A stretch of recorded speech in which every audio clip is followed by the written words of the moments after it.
Hi, it's been a long time, almost a month, maybe 3 weeks.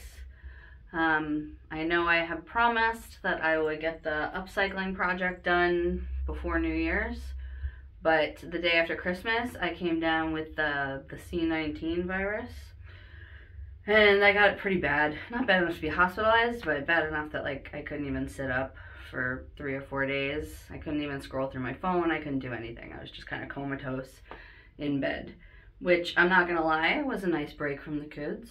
I love them, but I'm like a piece of furniture to them, and a jungle gym, and something to listen to screaming 24/7. So it was kind of nice to just be like barricaded in my room alone for a few days. And then after that, it was my husband's 40th birthday that I rallied for. And then I kind of crashed again afterwards because I was still recovering. I'm still recovering 3 weeks later. It's kind of ridiculous. Like, I start falling asleep in the middle of the day, but that's besides the point. So I couldn't wrap my mind around sewing, and I'm just gonna ease back into it now. So I dug my sewing machine and my serger out of the attic, and I'm gonna do these short little videos on how to thread them and some troubleshooting that you might run into. Now, every machine, of course, is a little bit different, but the general idea of how to thread them and problems that may occur are usually pretty much the same. So yeah, I guess we'll get started. We're just gonna do the regular sewing machine right now, and then I'll do another video for the serger. And then in a few days, hopefully I'm feeling more normal and I can finish putting that dress together. I have to get the serger rethreaded anyway for that because it's threaded for the wrong kind of stitch right now, but I'll go over that all in that video. So let's get started on the regular sewing machine. Okay, so my focus for this was for you to be able to see the machine, not me. So just you know, it's a little weird, I guess. I'm talking and you can't see my face, but just bear with me, it'll be fine. So I'm gonna unthread this completely and rethread it. See, there's a thing back here, I think you can see it, where regular size spools of thread go, but I typically use these, so it doesn't go in there. It just kind of sits behind the machine. This is like, I'm gonna trim this. I don't want this little thread to get caught. Should be more tucked in. Okay.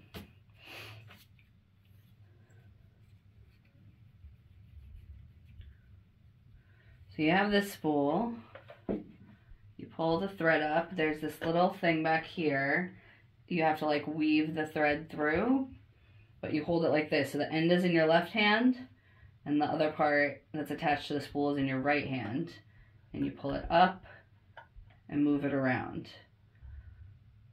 Then you go to this wheel, and it's important that you get this underneath that wheel right there in this crack right here. You can actually like kind of lift it up a little. So you get it in there, wrap it around once, and then down once it's in the front. So it does a full circle around that. Then you go down here, follow it, see there's an arrow pointing down. There's a space right here that you put the thread through. Now, if you don't see that, you can see inside the machine, which you might not be able to from that angle. There's a piece of metal here that should be sticking out. So you want to turn the wheel towards you, always like this. See, it sticks out now. So once you have that sticking out, you pull this thread up. Move my spool closer. And again, you hold it with the end in your left hand and the base in your right hand, and you put it on the top, and you want to kind of shimmy that back so it gets caught up in that metal piece. Okay? See, now it's in there. Then you pull that down. There's a little spiral here. You're going to wrap it around that way, clockwise, until it's fully in that. Then there's a little tiny hook right above the needle, and you're going to hook it in that. And then you're going to thread the needle. cut. Now, looking at my machine, it looks like the tension is actually pretty bad. So I might have to mess with it just to make it work properly, but I'm going to show you how to do the bobbin. This is a pretty almost done bobbin. So you want to put the bobbin in so it's like this. The thread unwinds this way. You only want to leave like a 4 or 5 inch tail there. So you put it in flat, and then you'll see there's a little slit there. Maybe I'll take a picture later so I can put it in. There's a little slit there. You want to put the thread through that. And you pull it and just leave it there. Close this little door. And then you want to hold the tail of this thread and walk the wheel forward, and that will pull the bobbin thread up. And you just tuck those in underneath the presser foot. Now let's see, what is this thing set up for? Well, it's set up for zigzag. That's number 1. Let's put it to straight stitch. Center, that's about right. 2.5, 3 is a normal stitch. You go to like a 1 for stretch and for like a 5 for gathers. So I guess let me just sew something and see if anything else needs adjusting. So there's a lever in the back. You push that down. Oh god, I forgot how slow domestic machines go. Whew, that's rough. Alright, now to stop, you want to make sure the needle has gone to its peak up and is starting to come back down again. Then you lift the lever and you gently pull. And most of these domestic machines have a cutter on the back of the presser foot post where you can cut your thread. So just do that. Now let's see. So that is, you can see that. It looks pretty good. Tension actually doesn't look too bad. The fabric's thin, so it might be a little too tight. Loosen it just a bit. You really don't want to mess with these very much. It can be a disaster and one that's hard to undo. See, this machine has 5 million stitches. I really only use the straight stitch or the zigzag. So, alright, now let me see, how can I mess this up to show you how to fix, how you know what to look for. I think, let's try that. Let's see if that does anything.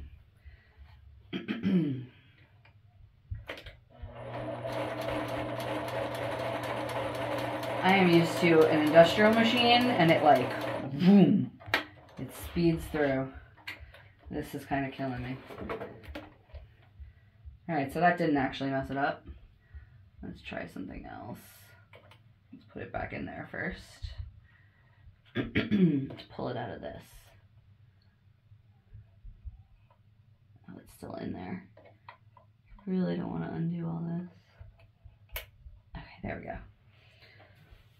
Let's see if that does anything.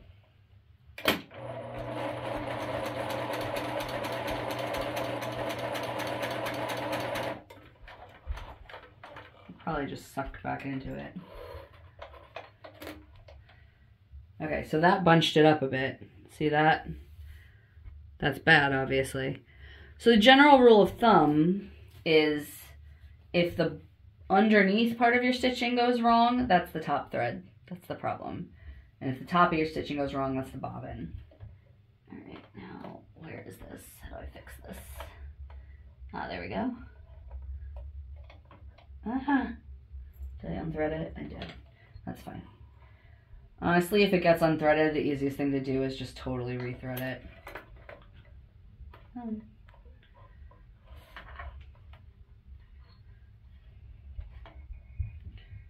It tore, so I need to clip that.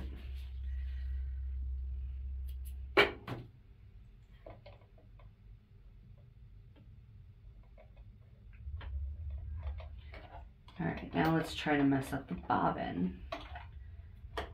can see that.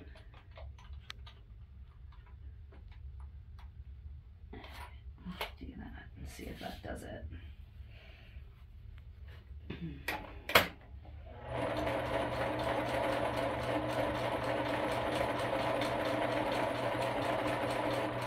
I really didn't mess it up.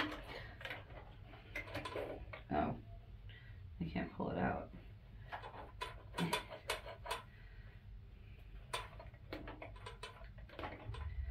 How does the bobbin get messed up then?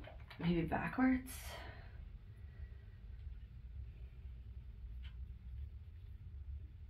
Put it that way.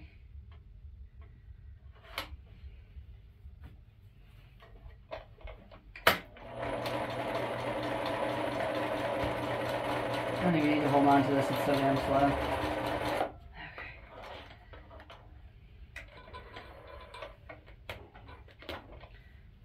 Okay, you see this? It's kind of hard to see, this way. You see how you can see the under thread is like loose? It's making like loops instead of flat, like normal stitches like this. That's because the bobbin isn't threaded right. So in that case, you want to take it out, check it over, and again, put it so that it unravels in a clockwise motion. Stick it through the slit, close it, hold your needle tail, and walk the wheel down and up, and it'll pull that bobbin thread right through. Now it should be fine. Okay. I kind of feel like that's it for this. Oh, one more thing I'll show you how to do. I need to do this anyway for the dress. I will show you how to wind a bobbin. Now, the only problem is I lost like, I need a rubber band or something. There's supposed to be like an end cap that holds a spool of thread onto this thing, but I lost that a while ago. I don't know if I have any kind of elastic down here. I'll just hold it on. It'll be fine. So there's a little door back here. Most machines have something like this. It's the right size bobbin. This looks big. Come out. Yeah, that looks too big. There's like needles back here and other bobbins. I actually have bobbins that are wound in this color. You know what? I'll just unravel this one. It's almost empty anyway. Okay. Let's put, I don't know what this bobbin is for. That would not fit in this. Okay. So you're gonna put this bobbin on this little thing sticking up right there. You're gonna get this spool started.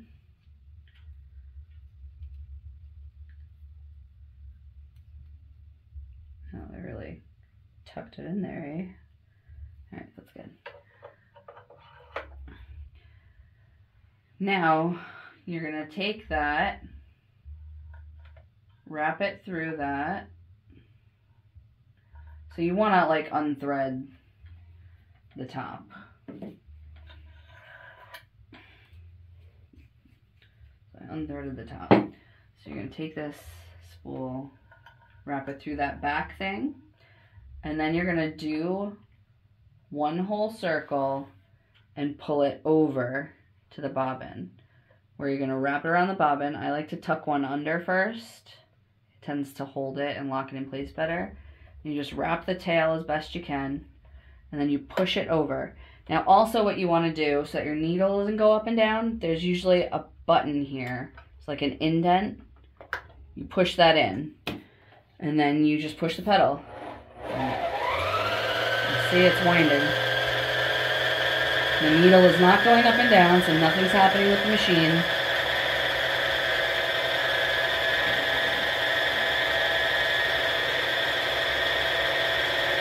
And it'll stop automatically when it gets full. See? It stopped. Push it back over, pop that back in, take it off. And there's your full bobbin ready to go. Then you can just finish threading.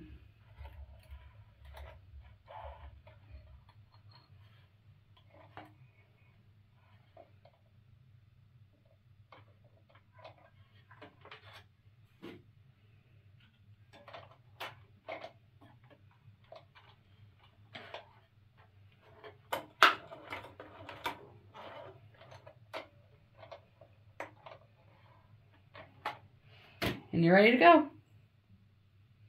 So that's the basics of a sewing machine. Now there's other things that most of them will do. You can usually pop this off. And see, this is where, I don't know if you could see this area before. So there's needles and bobbins, and you can put like tweezers and stuff. You can take that off if you're gonna do like a pant leg or a sleeve hem. So then smaller things can wrap around this so that you can hem that. So that's helpful. Get that out of the way.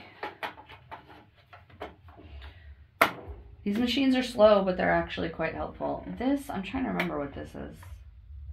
What is this for? I'm really not certain. Maybe someone can comment and let me know what the heck this thing is for at the top. I'm not positive. Like I said, this was like my first starter machine when I first decided I wanted to go into costumes for theater, and I needed to have things that I'd made for the sake of my interview. So my parents got me this machine. Ever since college, though, I've pretty much only worked on industrial machines. This is just kind of my backup. But I got rid of one industrial when I became a real estate agent, and the other one needs to be fixed. So this is all I got right now. Bear with me. I'll be fast forwarding a lot while I sew because it's painfully slow for me. All right, so that's it. That's Sewing Machine 101. Good luck.